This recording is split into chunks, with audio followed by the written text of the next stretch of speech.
What is up guys, Arolf here, back again with another video, and today we'll be taking a look at the Marvel Legends Avengers Endgame Ronin. This is Build-A-Figure Thanos, so let's get into it. So taking a look around the packaging, on the top you get the Avengers A logo, on the bottom UBC, scan if you want it. On the side you get a nice picture of Ronin, same thing on the other side. On the back you get a brief description, so pause if you want to read that, and pause if you want to read that.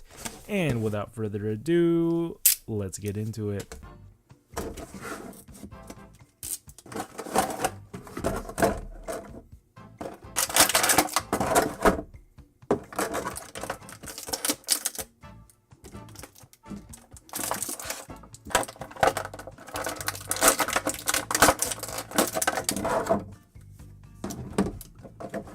Ronin comes with the left arm of Thanos right here. You can see it is a little bit darker, more like charred. But doing some size comparisons, here is Ronin next to other Avengers like these Avengers and Hawkeye and other Avengers.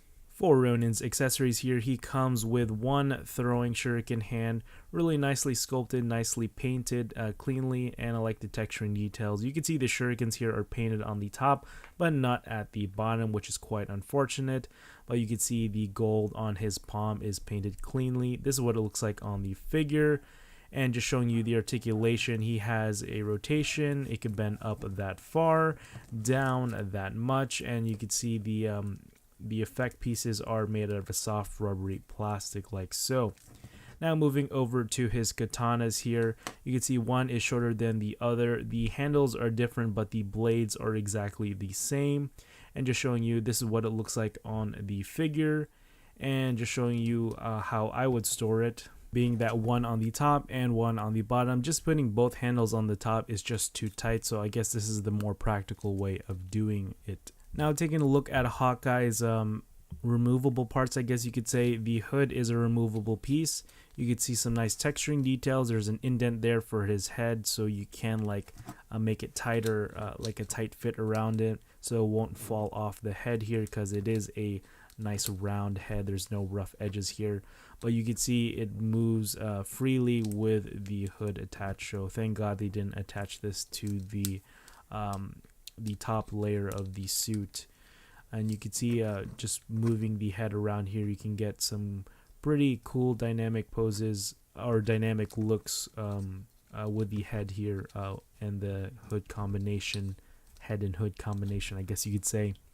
And you can move it back here, just showing you all the different options. Now removing the sheath here for his katanas, you can see there are 4 holes here to adjust the tightness here. Now popping off his head, you can remove the top layer, kind of his raincoat armor.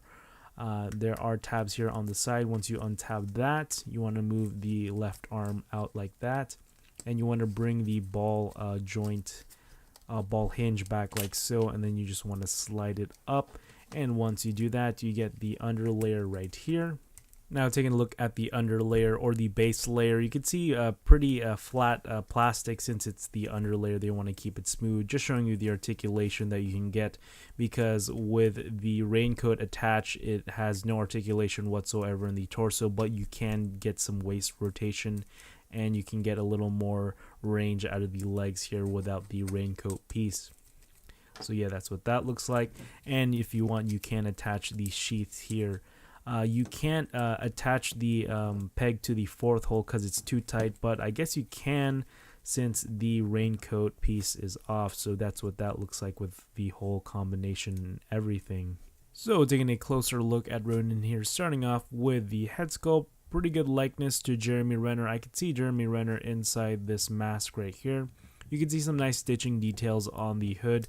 Gold is painted cleanly around the the edges here, and like I showed before, you can see some stitch patterns right there. And looking inside the hood, you get some more texture details, and the indent, like I mentioned before, made out of soft rubbery plastic as well. And you can see the head here, pretty basic. There are some nice sculpting details. It's not just one flat piece, so that's nice. You can see the sheaths here and the katanas here, just comparing those, how those look like. And just attaching that back, pretty basic paint job. Would have been nice if they had some nice silver spots here and there. For the most part, pretty basic black and gold color scheme with some nice silver highlights here, highlighting the zippers here. You can see his skirt piece right here is made out of a soft rubbery plastic.